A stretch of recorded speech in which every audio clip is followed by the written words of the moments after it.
Assalamualaikum warahmatullahi wabarakatuh. Selamat pagi anak-anak. Pagi Pak Redi. Ya, di pagi yang sebenarnya mendung ya. Kita lihat suasana sekolah yang cerah. Semoga kita bisa semangat lagi ya. Karena pagi ini kita akan belajar sejarah ya tentang teori-teori masuknya agama Islam Nusantara. Ya, masih ingat tidak untuk materi minggu lalu? Ada yang ingat? Lupa, Pak. Lupa ya. Lupa, Pak. Oke, nggak apa-apa. Oke, sebelum Ya. saya masuk ke materi yang minggu lalu, alangkah baiknya sebelum kita mulai pelajaran, kita berdoa terlebih dahulu ya. Oke, bisa dipimpin doa ini, Ketua Kelas, Mas Alvin. Oke, terima kasih Pak. Untuk mengawali pembelajaran hari ini, berdoa menurut keyakinan masing-masing, mulai. Selesai. Baik, terima kasih Mas Alvin. Semoga apa yang kita harapkan hari ini bisa tercapai. Oke, untuk materi minggu lalu kita itu membahas tentang berakhirnya masa Hindu Buddha di Indonesia. Nah, sekarang hari ini kita mau membahas tentang teori-teori masuknya agama Islam ke Indonesia. Kenapa kok agama Islam? Nah, mari kita sedikit lihat ya, kita bahas. Oke. Tadi yang biasa bolosan ini hadir nggak?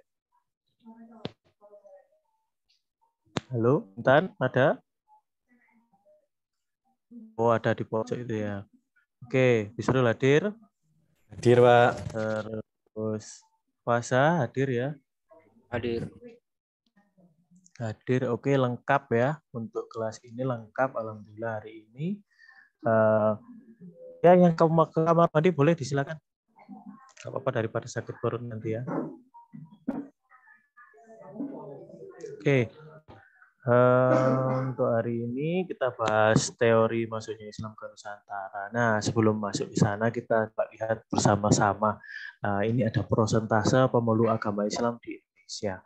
Menurut kalian, kira-kira agama apa yang paling mendominasi? Bisa satu dua anak atau silakan. Saya Pak. Islam, Pak. Islam. Pak. Saya. Islam ya, karena kita agama Islam di Indonesia itu mayoritas dan hampir memenuhi istilahnya kuota atau persentase ya untuk agama di Indonesia. Oke, kita lihat persentasenya biar kalian bisa mengira-ngira. Oh, Islam itu mayoritas tapi berapa persen ya gitu ya. Sedangkan di Indonesia sendiri ada agama-agama yang diakui juga dan juga ada pemeluknya. Nih, kita lihat sama-sama. Yang pertama Islam 87%. Terus ada Kristen Protestan ya 6,9%, Katolik 2,9%, ada Hindu 1,7%, Buddha 0,7%, ya ada Konghucu 0,05%. Oke, dari apa yang kalian lihat di layar, ya kalian bisa membayangkan tidak apa yang sebenarnya terjadi di Indonesia? Kenapa sih kok Islam bisa mendominasi? Sedangkan minggu kemarin kita sudah bahas bahwa agama itu yang masuk sebelum Islam adalah Hindu dan Buddha. Nah, ini ada sumbernya ya, Bapak ambil sumbernya di sini. Kalian bisa cek sendiri di internet ya. Indonesia.go.id. Tuh. Gimana? Ada yang mau berpendapat nggak? Kenapa kok kira-kira agama Islam ini kok banyak sekali di Indonesia pemeluknya? Karena nggak ada kasta kayak di Hindu, Pak. Syarat masuk Islam mudah, Pak. Oh. Penyebarannya tanpa kekerasan, Pak. Oh, betul. Oke. Semuanya baik, benar semua jawabannya ya. Oke. Jadi Islam itu kenapa bisa masuk dengan mudah, banyak pemeluknya dan sebagainya, itu hari ini mau kita bahas ya. Oke. Kita lanjut dulu ya. Ini adalah upacara tablik. Ada pernah dengar nggak upacara tablik itu apa? Dan di mana kira-kira upacara ini? Nggak tahu, Pak. Baru dengar ini, Pak. Baru dengar ya. Oke, oke. Kalau upacara-upacara yang lain pasti kalian juga kesulitan ya mengingat-ingat ya, karena biasanya kita di daerah itu jarang merayakan. Yang paling bisa itu Maulid Nabi itu aja ya. Ini juga upacara, salah satu upacara tentang istilahnya masih dalam tradisi Islam ya. Ini ada di daerah Padang Pariaman. Namanya upacara Tweet. Oke, saya jelaskan sedikit aja biar kalian ada gambaran nanti. Ini upacara ini berkaitan dengan peringatan meninggalnya atau wafatnya Hasan dan Husain atau cucu Nabi. Nah, itu diperingati di negara Iran atau kalau dulunya kita sebut dia ya. Itu salah satu bukti aja bagaimana Islam itu datang dari mana gitu ya. Ini salah satu, nanti ada teori-teori yang menjelaskan tentang ini. Nanti kalian akan mengerjakan atau membahas tentang itu. Oke, saya lanjutkan. Nih, bagaimana proses masuknya agama Islam ke Nusantara? Tadi sudah disebutkan. Islam masuk Nusantara dengan cara yang sangat mudah dipeluk, terus apalagi tadi tidak ada kasta. Nah, ini untuk prosesnya, kira-kira menurut kalian, ini dari kaum apa yang membawa Islam ke Nusantara? Ini kan asli Nusantara ya? Siapa yang jawab? Loha, Pak. Pedagang, Pak. Loha, bagus sekali. Terima kasih, Loha. Ya, untuk yang lain, jawaban dari Loha ini betul. Jadi ada kaum pedagang yang membawa Islam ke Nusantara. Yang kedua, nih dampak apa yang kamu rasakan dari masuknya agama Islam ke Nusantara? Saat ini, di sekitar kamu, lihat di sekitar kamu. Adakah apa aja yang kondangan, Pak? Islam? Lihat. Gimana? Kondangan, Pak. Selamatan. Pemandangan. Oh, kondangan. Saya kira pemandangan. Oh ya, selamatan ya. Oke, ada lagi? Sedekah bumi, Pak. Sedekah bumi, boleh. Adakah yang lain? Mulutan, Pak. Habis ini, Pak. Mulutan. Ya, ini besok. yang paling dekat. Yang paling dekat adalah acara Maulid Nabi ya. Untuk sedekah bumi dan lain sebagainya itu sebenarnya juga tidak 100% dari budaya Islam ya. Nanti ada penjelasan di belakang atau di pertemuan yang akan datang itu ada akulturasi atau percampuran budaya gitu ya. Saya lanjutkan ya. Pak Reddy, lihat Faza, Pak, tidur, Pak. Siapa? Faza, Pak. Faza belakang tidur, Pak. Faza ini kalau nggak HP-an ya tidur. Nggak apa-apa. Kalau Faza ngantuk bisa cuci muka dulu, nanti masuk lagi ya. Siap. Oke, ini untuk indikator yang akan kita laksanakan ya. Terus untuk tujuan pembelajarannya hari ini itu kalian akan mengidentifikasi teori-teori masuknya Islam ke Nusantara. Setelah itu nanti kita semua akan belajar dengan cara membuat sebuah video. Video apa? Video dokumenter tentang teori masuknya Islam ke Nusantara. Nanti setelah kalian upload videonya ke media sosial. Kalian kan hobi sosmed nih ya. Yang biasanya gelisah tuh nggak pegang HP karena kelas kita kan udah sepakat saat mulai pelajaran HP-nya ditaruh di atas meja. Saya sering lihat kalian biasanya pegang-pegang aja gitu kan. Gelisah pengen pegang. Nah, hari ini kita mau belajar buat video, maksimalkan handphone kalian dan nanti sosmedmu yang biasanya kamu buka-buka itu kalian bisa gunakan untuk upload. Oke. Kita beralih ke video sebentar ya. Oke. Diperhatikan. Nah, tadi yang menyampaikan ada kondangan dan lain sebagainya. Ini kalian bisa lihat apa saja yang terjadi saat Islam sudah masuk ke Indonesia ya. 5. Peninggalan sejarah masa Islam di Indonesia. Apakah di antara kamu ada yang tahu tentang peninggalan sejarah masa Islam? Perhatikan gambar di atas. Masjid ini merupakan salah satu peninggalan masa Islam. Masjid ini bernama Baitur Rahman yang dibangun oleh Kesultanan Aceh Darussalam pada masa pemerintahan Sultan Iskandar Muda dan masih digunakan hingga saat ini.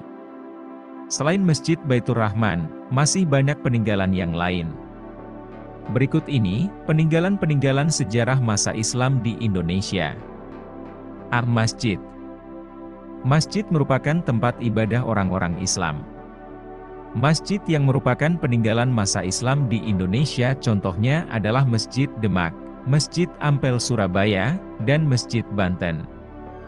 B. Keraton. Keraton adalah tempat kediaman raja atau istana raja. Di tempat ini seorang raja mengendalikan pemerintahan kerajaannya. Dengan demikian, keraton berfungsi sebagai pusat pemerintahan dan tempat tinggal raja. Keraton yang termasuk peninggalan masa Islam antara lain yaitu Keraton Surakarta, Keraton Yogyakarta, Keraton Kanoman di Cirebon, dan Istana Maimun di Sumatera Utara. C. Makam. Makam kuno peninggalan masa Islam umumnya terdiri atas jirat, kijing, nisan, dan cungkup. H. Sekaten dan grebek.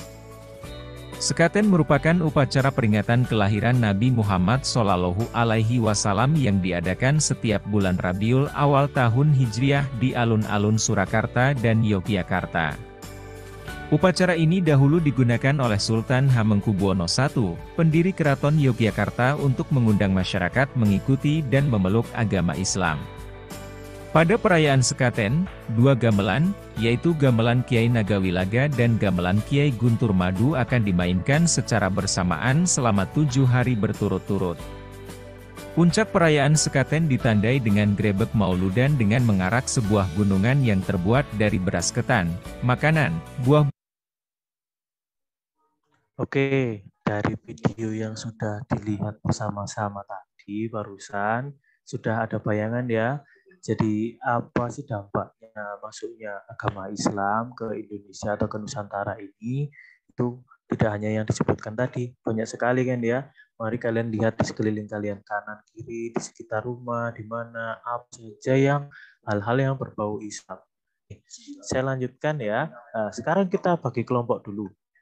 Karena kita mau bikin project dalam bentuk kelompok ya. Jadi kalian nanti mengerjakannya di kelompok. Oke, kelompoknya untuk ketuanya saya pilih ya. Nanti anggotanya nanti bisa langsung bergabung. Kita aja ya, sesuai urutan sen ya.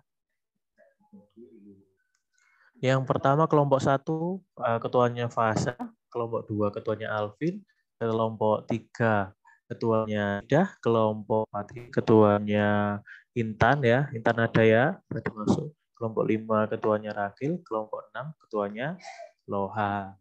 Bisa dimengerti ketua kelompok? Oke, untuk pemilihan anggota, nah enaknya kita gimana? Sepakatan aja, kalian milih sendiri atau saya yang memilihkan? Tapi ada konsekuensi yang harus, ya boleh, tapi ada konsekuensi yang harus kalian mah. Jika ada antara teman-teman kalian yang tidak mendapatkan anggota kelompok, nanti kelompoknya saya rubah semua, saya acak. Ya. Jadi kalian harus kawan ini. Jangan sampai kalian pilih-pilih terus ada 1-2 anak yang dapat kelompok. Gitu ya, Pak. Ya masing-masing. Sekarang kalian perhatikan dan buka LKPD-nya masing-masing ya. Nah, ya, yang pertama bentuk kelompok sudah ya. Terus kalian ikuti langkah-langkah yang ada di dalam LKPD ini. Nanti tanyakan pada saya jika ada yang belum dipahami. Gitu ya. Terus langkah-langkah kegiatan. Ini pembagian kelompoknya. Bisa tolong dibacakan. Ini saya. Yulia bisa. Kegiatan. Buatlah sebuah video dokumenter dengan berkelompok dengan tema di bawah ini. Kelompok 1, teori Mekah. Kelompok 2, view dengan kelompok. Yang kelima, carilah sumber gambar, suara, maupun cuplikan video pada link yang telah disediakan atau mencari secara mandiri dengan tetap mencantumkan sumber. Ampun, Bapak. Ya. Terima kasih. Saya rasa yang lain juga pasti paham ya, Pak Yok. Ya, saya kelompok 4, Pak. Saya nanti teori Cina. Oke, siap. Alhamdulillah. Ya. Nah, ini ketentuan di video yang harus dibuat ya. Video kalian buat itu maksimal 5 menit. Yang kedua, diperbolehkan menggunakan bahan atau dari gambar atau cuplikan video dengan tetap mencantumkan sumber. Yang ketiga, backsound-nya itu disesuaikan dengan tema. Lek tema ini Arab, ya Arab. Lek tema India, ya India. Jangan dibalik, ya. Jadi, gitu. Terus, yang keempat, cantumkan sumber background-nya juga. Jadi, apapun yang kalian ambil, nanti cantumkan. Karena kita kan mau upload. Nanti kalau ada, kamu sudah upload, tiba-tiba ada yang klaim, ini suara punya saya, gambar punya saya. Kamu secara nggak langsung malu kan ya, kamu telah pinjam tapi nggak izin gitu. Terus yang kelima, narasi dalam video bisa berupa teks atau suara dubbing. Nah, bisa kan ya dubbing ya? Aplikasi editing video tidak dibatasi. Boleh menggunakan aplikasi apa saja. Bebas. Fasa biasanya pakai apa Fasa? Saya pakai Corel Video Studio. Wah, keren. Maaf, upload video ke media sosial sesuai dengan waktu yang telah kita sepakati. Gitu. Oke, nanti kita bikin kesepakatan ya. Kira-kira berapa lama waktu yang kalian butuhkan untuk membuat video ini? Kita selesaikan proyek pembuatan video ini dalam 2 kali pertemuan. Jadi 2 hari lagi video ini harus sudah di-upload. Gitu ya. Sepakat ya? Ya, Pak. Seperti yang ditanyakan Intan tadi, betul. Jadi jika kalian ada keraguan sebelum melangkah, kalian konsultasikan nanti kepada saya ya. Nanti ada tahapan gimana kita setelah kalian diskusi nanti ada yang namanya kalian boleh mengajukan, Pak ini segini betul tidak seperti itu ya.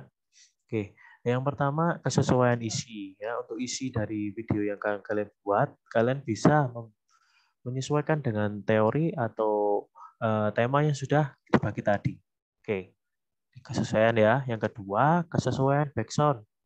Backsound-nya itu harus sinkron, seperti yang ditanyakan itu tadi. Yang ketiga, kreativitas. Kreativitas ini apa sih? Ya, kalian bisa memasukkan entrance atau videonya, terus di kreditnya, terus transisinya, dan lain sebagainya. Sesuai dengan kemampuan kalian dan aplikasi yang kalian miliki. Yang keempat, kerapian. Kerapian ini penggabungan video. Jadi, jangan ada pas orang ngomong langsung nanti kamu potong. Nah, ini contoh aja. Tapi nanti kalian kerjakan semampu kalian. Saya tidak harus sempurna ini, Pak. Gitu. Ya. Yang kelima, ketepatan waktu upload. Ya, kita sepakat bahwa tadi 2 kali pertemuan. Nah, yang nomor 6 ini adalah jumlah like di sosmed. Ya, kalian yang punya sosmed nanti kan diupload. Lalu kalian jumlah like-nya nanti saya nilai. Tidak nilai nilai secara menentukan banyak, tapi ini menambah poin untuk kalian. Jadi yang sosmednya like-nya banyak nanti dapat poin tambahan gitu ya. Oke, dari 6 aspek ini ada yang ditanyakan tidak? Tidak ada yang ditanyakan, saya rasa semua sudah paham. Kalian bisa lihat ini adalah lembar naskah video dokumenter. Jadi setelah ini kalian diskusi ya sesuai dengan kelompoknya masing-masing. Setelah itu kalian mengisi lembar naskah video dokumenter adalah sumber belajar yang Bapak sediakan untuk kalian. Yang pertama ada bahan bacaan ya. Bahan bacaan ini kalian bisa buka di web ini ya. Nanti saya share lagi file linknya di grup WA ya. Dan kedua gambar dan video ada di sini. Tapi kalian saya bebaskan untuk mencari sendiri gambar bahannya, terus videonya, soundnya, materinya. Nah, tapi tetap mencantumkan referensi atau sumbernya. Sekarang kalian boleh diskusi sesuai dengan kelompoknya masing-masing. Untuk diskusi saya kasih waktu 20 menit. Cukup?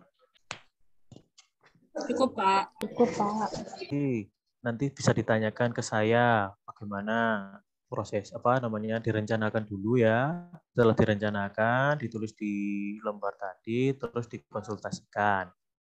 Ya, diskusi sudah selesai ya. Kalian bisa maju ke saya yang mau konsultasi, silakan. Dari kelompok mana yang mau konsultasi terkait dengan Ini teorinya Gujarat. Oh, teori Gujarat. Gimana untuk proses masuknya Islamnya sudah dapat apa belum? Sudah, Pak. yang prosesnya Islam masuk itu di bawah pedagang dari India.